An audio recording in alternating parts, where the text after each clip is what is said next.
If you just got a new Subaru that has the 11.6-inch touchscreen display, I'm going to show you 7 settings that you're going to want to adjust when you get your new car. These are 7 settings that I've personally adjusted on my 2023 Subaru Outback.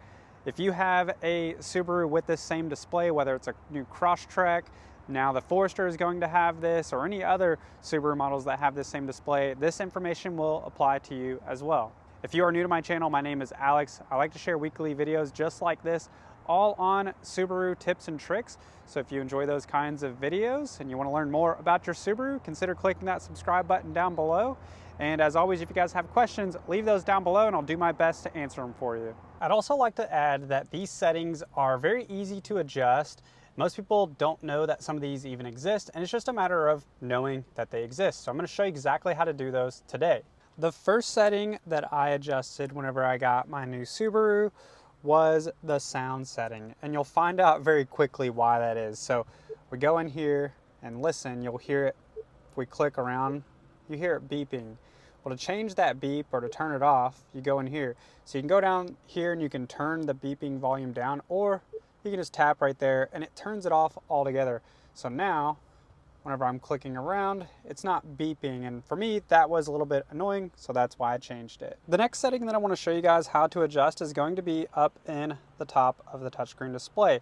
So right now we have our music displayed, so that's the current music that's playing.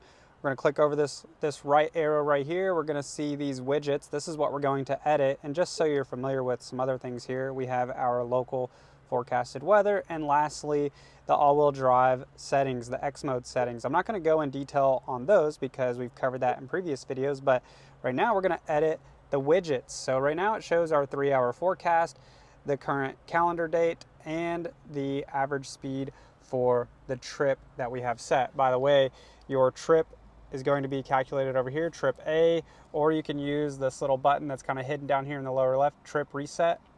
That switches it over to trip B. So we have trip B and trip A. And then if you ever want to clear it out to 0, you just click and hold that.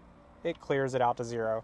Back over here, we're going to change this. So we're going to click on weather. We want to change that to, so you just tap the one you want to change. We're going to change that to our coolant temperature or our water temp. We're going to change the calendar to our oil temperature. And then maybe we don't want anything displayed over here. We just want to turn that off. We can do so there. Or we can change it back. We can put this to the local 3-hour forecast.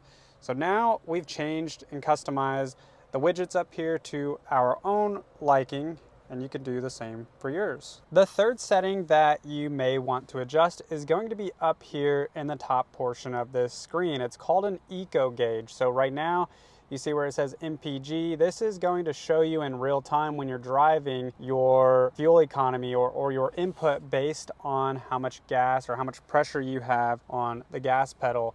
And just below that, you have your trip calculator, the average fuel for that trip, your miles till E, 270 estimated miles until empty, and much more. And you can use the up and down arrows right here to select other information. So local time and weather, your music, your individual tire pressures, your auto start stop calculator. This tells you how long your engine has been shut off at complete stops for that auto shut off feature and how much estimated fuel it's saving. So this gives you a lot of information, but if we want to change this up there, because for me personally, I don't find that the real-time miles per gallon input is that valuable up there, that gauge. And so we're going to change that. And the way you do it is you go over here to the settings, click on settings right here. We're going to go down to where it says meter screen. And then on meter screen, see it's selected eco gauge. We're going to change this. Let's change it to outside temp and clock.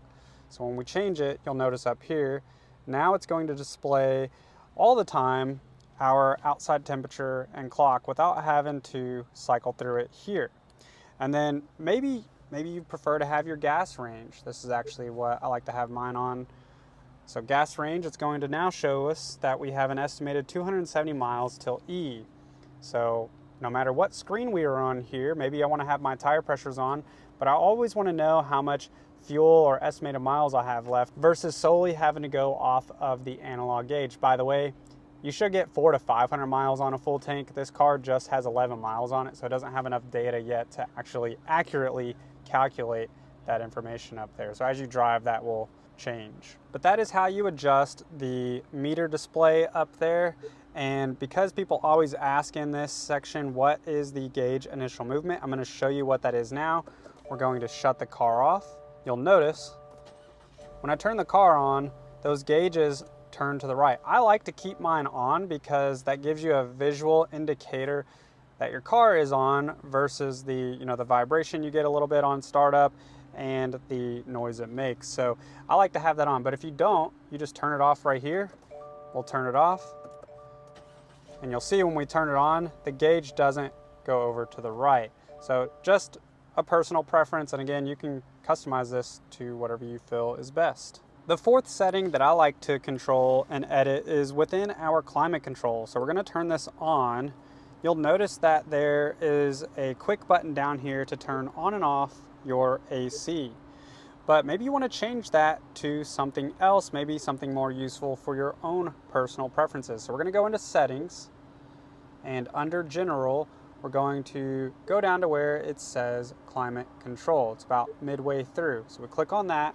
Customize climate button. Right now it's set to AC. We see that down there.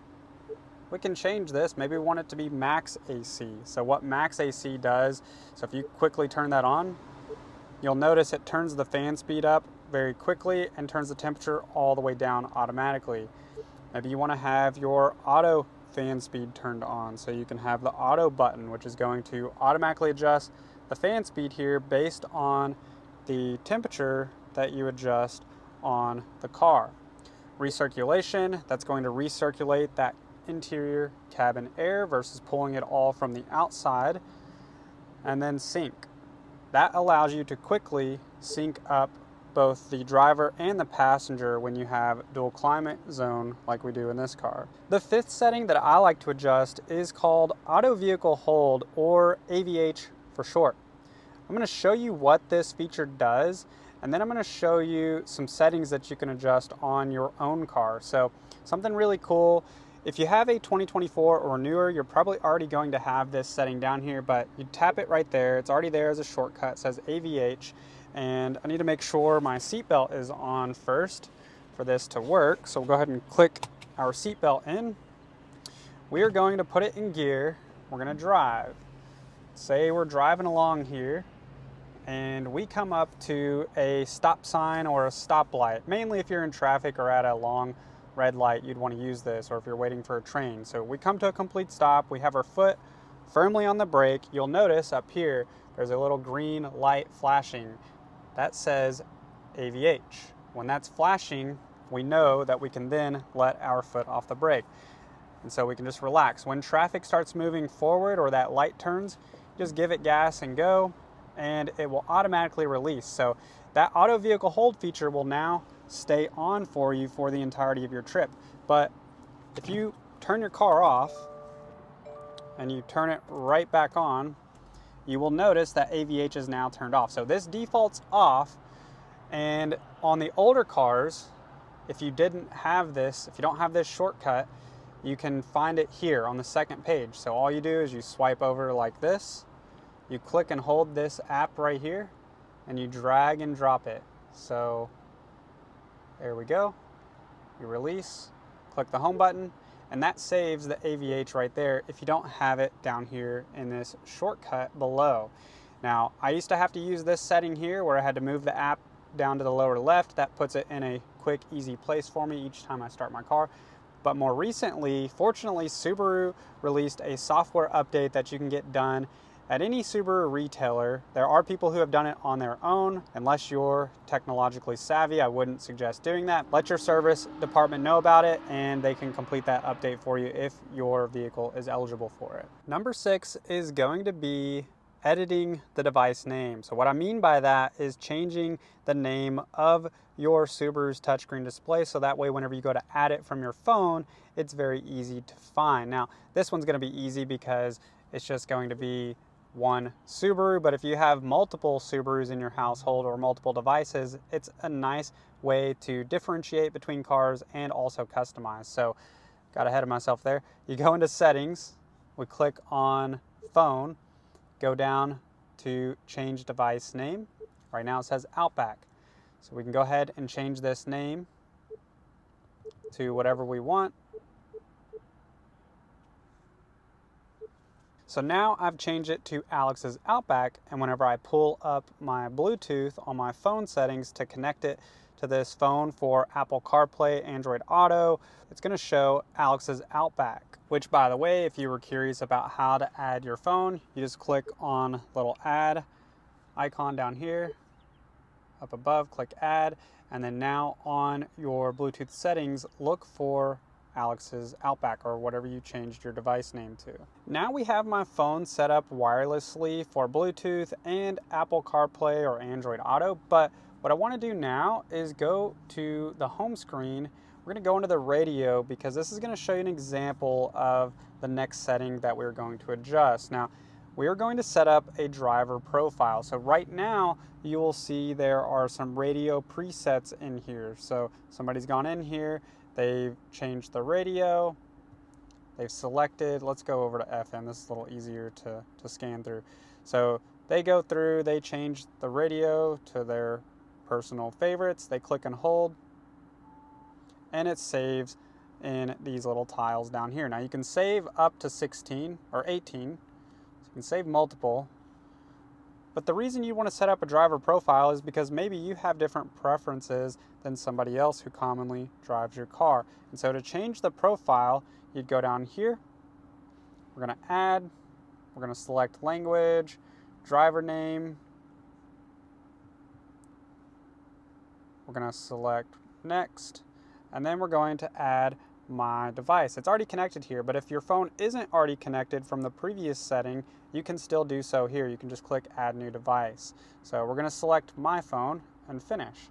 So now I can go back in here to the radio settings and I can adjust this to just something random. I can adjust it to whatever I want. Maybe we'll get a Sirius XM station in here too. And by the way, if you see the screen lagging right now, it's because I'm connected to my phone while also recording on my phone. So we're just going to select a random channel here.